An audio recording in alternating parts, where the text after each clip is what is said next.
amigos, aqui é Gustavo Silveira e começa agora mais um episódio do nosso Café com Espiritismo.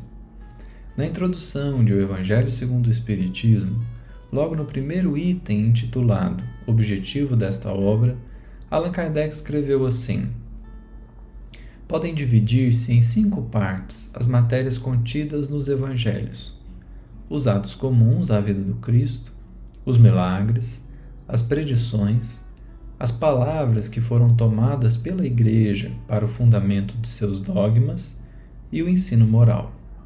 As 4 primeiras têm sido objeto de controvérsias. A última, porém, conservou-se constantemente inatacável. Diante desse código divino, a própria incredulidade se curva. É terreno onde todos os cultos podem reunir-se, estandarte sob o qual podem todos colocar-se, quaisquer que sejam suas crenças, porquanto ele jamais constituiu matéria das disputas religiosas que sempre e por toda a parte se originaram das questões dogmáticas. Trouxemos esse trecho da introdução de Evangelho segundo o Espiritismo porque hoje passaremos no 2º capítulo do livro Mediunidade e Sintonia, do benfeitor Emmanuel. O título da mensagem é Fenômeno e Doutrina, e Emmanuel nos lembra algo muito relevante, sobretudo para nós espíritas, tão afeitos ao raciocínio sob pretexto de fé raciocinada. Como sempre, o benfeitor se inspira no próprio Mestre para nos recordar uma vez mais que, embora a doutrina espírita tenha surgido dos fenômenos mediúnicos, ela não se restringe a esses fenômenos, como eles mesmos não se limitam aos círculos espíritas. Emmanuel escreveu: até hoje, os fenômenos mediúnicos que se desdobraram à margem do apostolado do Cristo se definem como sendo um conjunto de teses discutíveis, mas os ensinamentos e atitudes do Mestre constituem o maciço de luz inatacável do Evangelho, amparando os homens e orientando-lhes o caminho. Existe quem recorra à ideia da fraude piedosa para justificar a transformação da água em vinho nas bodas de Caná. Ninguém vacila, porém, quanto à grandeza moral de Jesus ao traçar os mais avançados conceitos de amor ao próximo, ajustando teoria e prática com absoluto esquecimento de si mesmo em benefício dos outros, num meio em que o espírito de conquista legitimava os piores desvarios da multidão. Invoca-se a psicoterapia para basear a cura do cego Bartimeu. Há, todavia, consenso unânime em todos os lugares com respeito à visão superior do mensageiro divino, que dignificou a solidariedade como ninguém, proclamando que o maior no reino dos céus será sempre aquele que se fizer o servidor de todos na terra, num tempo em que o egoísmo categorizava o trabalho à conta de extrema degradação. Fala-se em hipnose para explicar a multiplicação dos pães.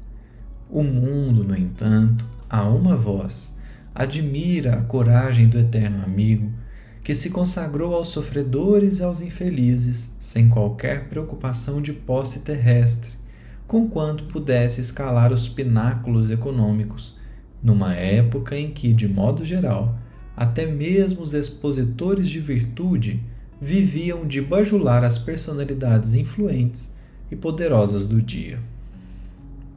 Questiona-se em torno do reavivamento de Lázaro. Entretanto, não há quem negue respeito incondicional ao benfeitor sublime que revelou suficiente desassombro para mostrar que o perdão é a alavanca de renovação e vida, num quadro social em que o ódio coroado interpretava a humildade por baixeza. Debate-se até agora o problema da ressurreição dele próprio.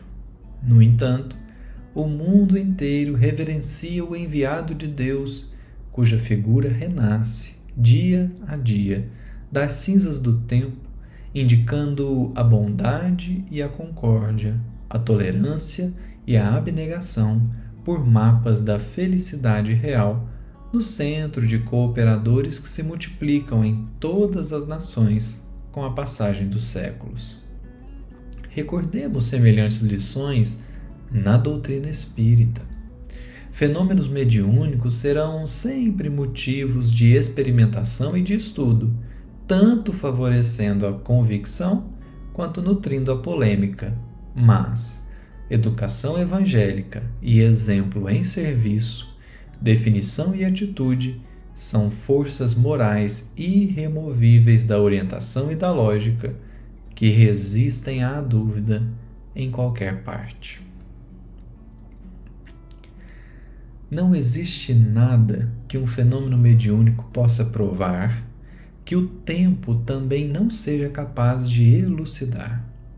Falemos de imortalidade da alma, mediunidade, reencarnação, buscando prová-los pelos fenômenos e reflitamos no tempo que, trazendo a desencarnação, tudo revela pela experiência do espírito. Todavia, reforcemos a moral e, ainda que desencarnados nos rondem, todos poderão ser impactados pelo exemplo e pela integridade, pelo compromisso e pela fidelidade que soubermos demonstrar. Os fenômenos, embora importantes, a tal ponto que o próprio Mestre foi artífice de muitos deles, são sempre secundários e dispensáveis, uma vez que existem os que creram sem ver, como existem os que viram e não creram. Mas a transformação moral é a única tarefa indispensável de toda criatura, sobretudo do espírita, porquanto, esclarecidos que estamos acerca da continuidade da vida e da necessidade da encarnação, temos um conjunto de ferramentas extraordinário para nos auxiliar nessa difícil e demorada missão. Sigamos, portanto, adiante, convictos de que, se a ciência indaga e a filosofia conclui, somente o Evangelho, significando amor a Deus e ao próximo, pode iluminar. Um grande abraço a todos e até o próximo episódio do Café com Espiritismo.